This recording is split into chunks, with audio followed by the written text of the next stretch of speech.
next winner is Louise O'Neill, the Sunday Independent Newcomer of the Year.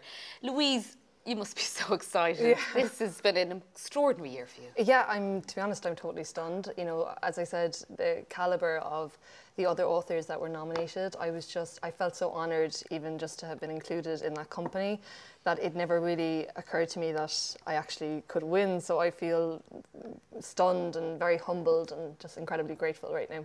You might remind us of the central kind of theme or story. Yeah, sure. Well, my book is called Only Ever Yours, and it's a dystopian novel. It's set in a world in which women are no longer able to bear daughters naturally. And kind of faced with the extinction of the human race, the decision is made to create these schools in which women are genetically modified, bred for their beauty, and then trained to be subservient to men. So there you go.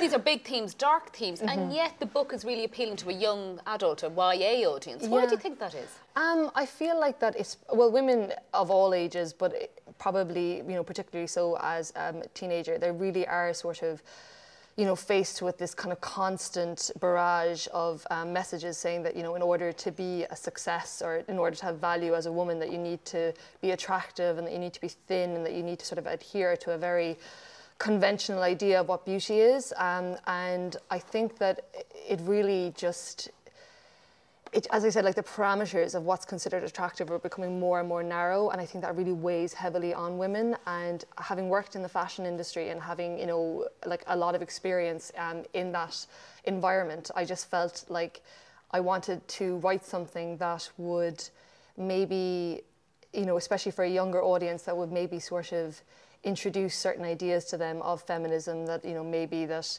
again, these ideas of beauty, you know, aren't necessarily accurate or correct, or that they don't have to accept them.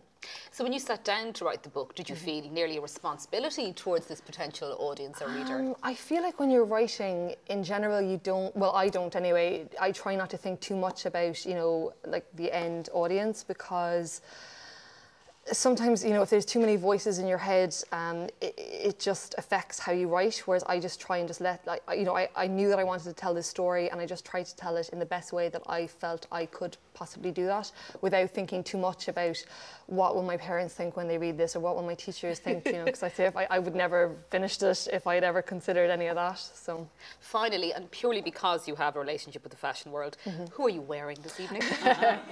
It's a brand called Solace London. So it's absolutely beautiful. Oh, Take you, your dress and your reward, and go dancing. Thank you so much. Louise O'Neill, ladies and gentlemen. Thank you. Thank you. Thank you.